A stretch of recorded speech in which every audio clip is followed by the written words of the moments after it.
A ver, ok, 1, 2, 3. Buen día, nosotros somos el equipo Rosa. Está conformado por Cristina Mondragón, Katia Tello, Paola Geraldine García, Paola Michelle Medina y María Fernanda Sandoval. Este es nuestro proyecto de la unidad 2 de análisis instrumental.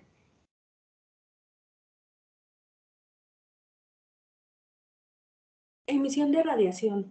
La radiación es producto de la emisión, propagación y transferencia de energía por ondas electromagnéticas o partículas en cualquier medio. Estas ondas se pueden propagar en el espacio y provocan que la radiación producida le genere un cambio al material en el que éste incida. Este cambio va a depender tanto de la energía como de la fuente. La radiación se puede dar de manera artificial y natural.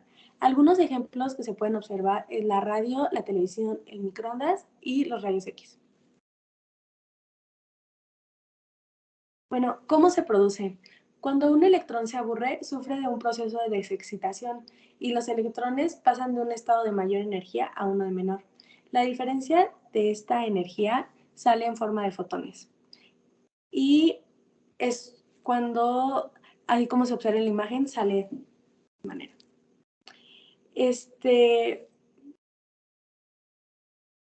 La que sigue. Tipos de espectros de líneas. Estos se producen por átomos en estado excitado por su fase gaseosa. Estos solo muestran ciertas frecuencias, así como se muestra en la imagen. Por otra parte, los espectros de bandas son los que generan líneas poco espaciadas.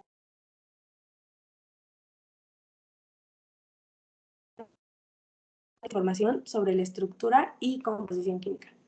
Por último, el espectro continuo es el generado por la luz blanca sin interrupciones y, como se puede ver en la imagen, muestra longitudes de onda que corresponden.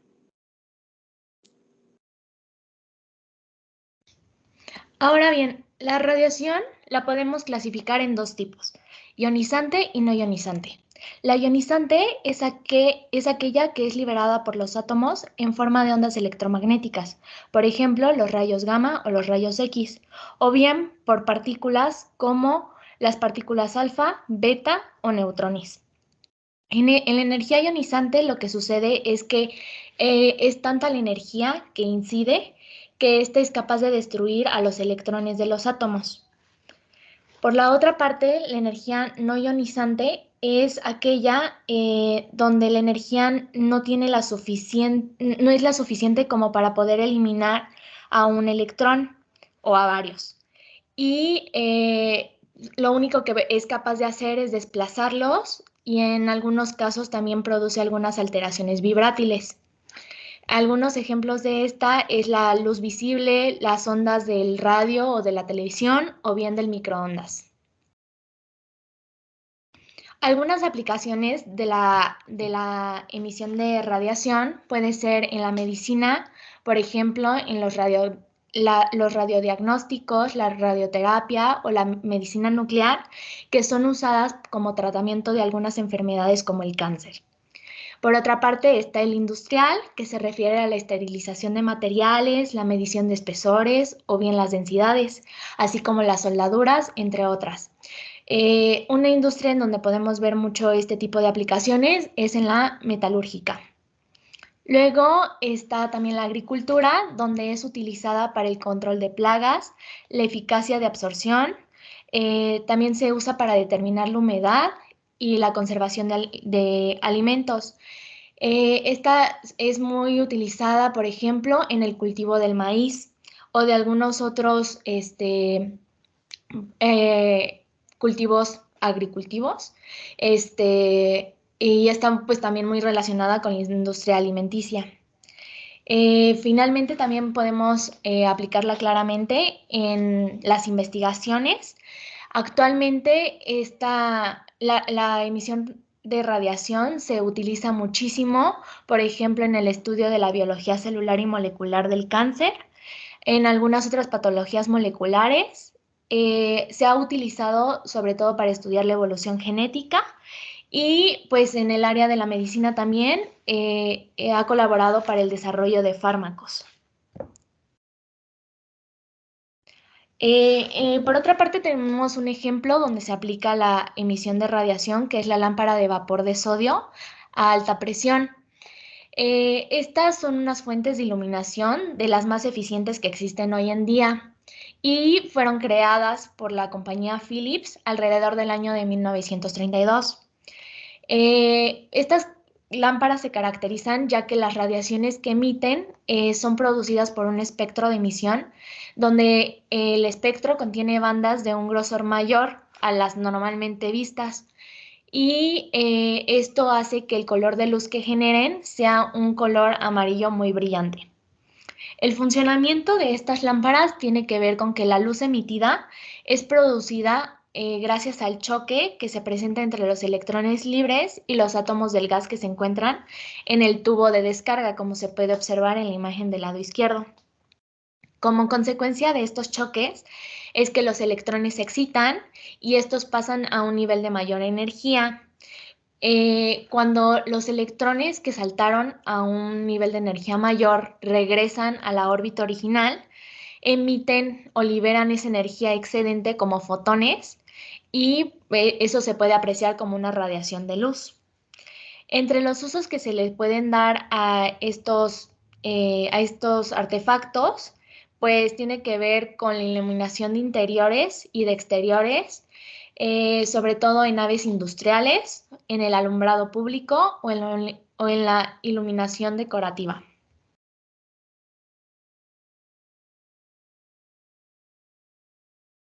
Bueno, pues a continuación les hablaremos sobre la absorción de la radiación. ¿A qué se refiere este proceso de absorción? Bueno, pues este proceso se refiere a cuando la radiación atraviesa una capa de un sólido, líquido o gas y es posible eliminar en forma selectiva ciertas frecuencias mediante absorción. Es un proceso en el cual la energía electromagnética se transfiere a los átomos, iones o moléculas que forman la muestra. La absorción impulsa a estas partículas desde su estado normal a temperatura ambiente o estado fundamental. La absorción de la radiación es importante en muchas áreas de la física, incluyendo la óptica, la astrofísica y la química.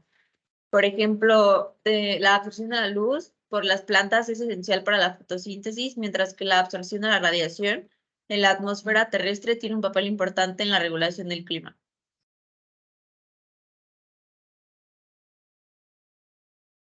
¿Cómo se produce? La radiación electromagnética incide sobre una muestra y algunos fotones de la radiación son absorbidos por los átomos de moléculas, lo que resulta en una transición de energía de los electrones en los átomos.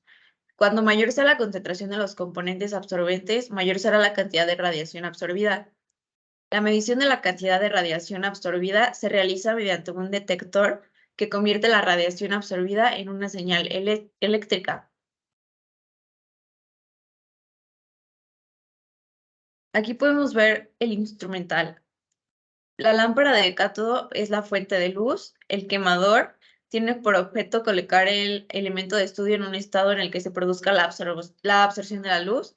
Los componentes fotométricos que se emplean de A simple o de doble A, con los que los de doble A se obtienen mejoras muy grandes en las lecturas.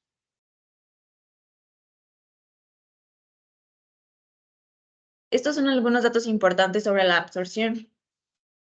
Para que haya absorción de radiación, la energía del fotón excitador debe corresponder exactamente con la diferencia de energía entre el estado fundamental y uno de los estados excitados de la especie absorbente.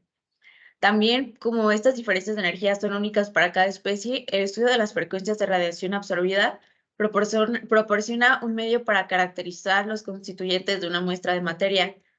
Con este objetivo se determina en forma experimental una gráfica de absorbancia como la que podemos ver al lado derecho en función de la longitud de onda o de la frecuencia.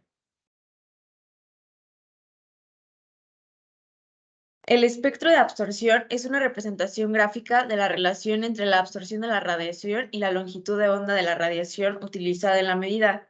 Algunos contienen numerosos picos bien definidos, otros están constituidos por curvas continuas suaves. El espectro se ve influenciado por variables como la complejidad, el estado físico, el entorno de la especie absorbente. Son más fundamentales las diferencias entre los espectros de absorción de los átomos y de los de moléculas.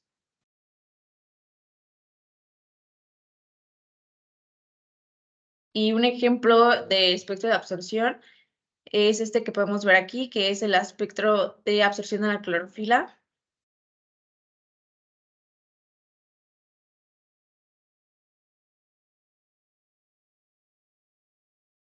Y bueno, ahora teniendo en cuenta unas características generales, comenzaremos por mencionar que la fuente radiante más común en la medición de absorción es la lámpara de cátodo hueco, que pues generalmente funciona para espectrómetros de absorción atómica, ya que brinda fuentes de líneas espectrales y funciona como estabilizador de frecuencias láser. También tenemos que los espectrofotómetros de absorción generalmente cuentan con un monocromador, el cual permite aislar una línea de resonancia del espectro emitido por la fuente radiante. Y por último tenemos que la medida de potencia radiante es incidente y transmitida. Ahora los tipos de absorción. Se encuentran atómicos y moleculares. Los atómicos se refieren a átomos individuales aislados que generan espectros sencillos causados por el número de estados de energía de las partículas absorbentes. Es decir, que entra un rayo policromático que después se convierte en un espectro sencillo. Y todo esto está relacionado con el proceso de excitación de las moléculas, el cual únicamente se produce cuando uno o más electrones se promocionan a un estado mayor de energía. Por otro lado, tenemos el tipo de absorción molecular, el cual se especifica en moléculas poliatómicas en estado condensado y se caracteriza por su complejidad que da lugar a la siguiente fórmula, que es E igual a energía electrónica más energía vibracional más energía rotacional, las cuales pues son parte de todas las energías moleculares.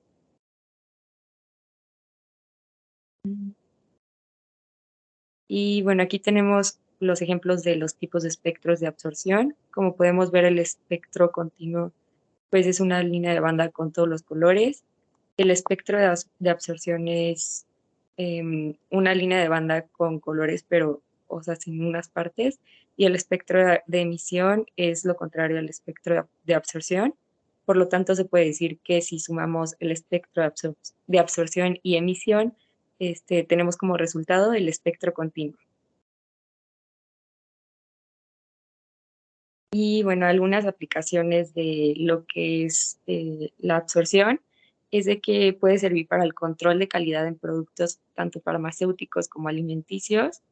Tiene una gran cantidad de aplicaciones en lo que es el análisis de agua y en la identificación de la presencia de algún metal en específico en alguna sustancia.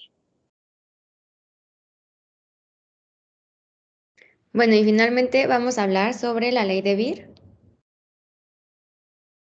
Se dice que hubo varios descubrimientos debido a que fue descubierta por diferentes personas, pero en diferentes tiempos. El primer astrónomo que lo descubrió fue Booger en 1729, luego el filósofo y matemático Lambert en 1760 y por último el físico y matemático, también alemán, Beer en 1852. Bueno, esta ley trata de un medio o un método matemático, el cual es utilizado para expresar de qué modo la materia absorbe la luz.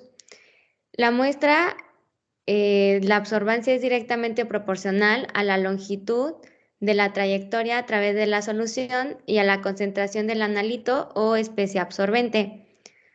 Y la cantidad de luz absorbida o transmitida por una solución colorida es una función exponencial de la concentración de la sustancia absorbente presente y de la longitud de la trayectoria, que sería el espesor, en donde se encuentra la muestra. Bueno, y aquí tenemos dos fórmulas, en donde A sería la constante de proporcionalidad, la absortividad, que es igual a la relación de la absorbancia al producto de concentración por longitud de la trayectoria óptica. Y cuando sus unidades cambian, se dice que es el coeficiente de extinción molar. B sería el camino que recorre la radiación a través del medio absorbente y C sería la concentración que se puede expresar en moles sobre litro o en gramos sobre litro. Bueno, esta sería otra fórmula para la ley de Beer. Y aquí tenemos lo que es cada una de los componentes de la fórmula.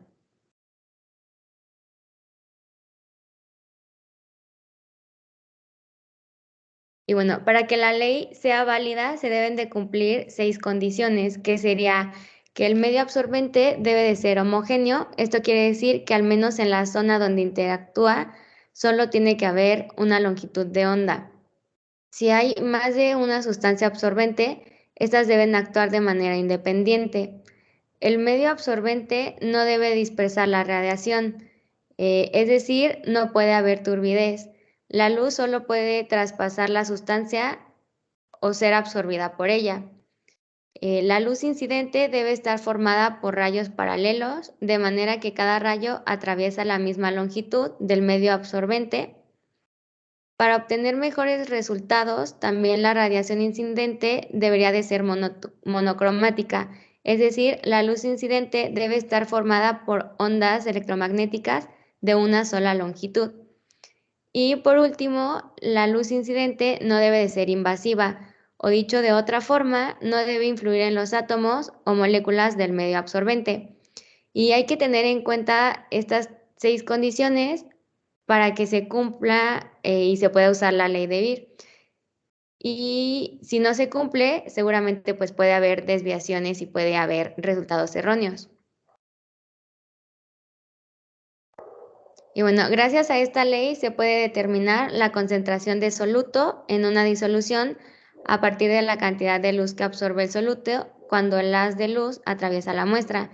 Y aquí tenemos dos de las aplicaciones más importantes, que es el colorímetro, que es el que está a la izquierda, y el espectrofotómetro, que es el que está a la derecha. Y son dos instrumentos de laboratorio que usan el principio de esta ley para calcular precisamente la concentración del soluto en una muestra específica.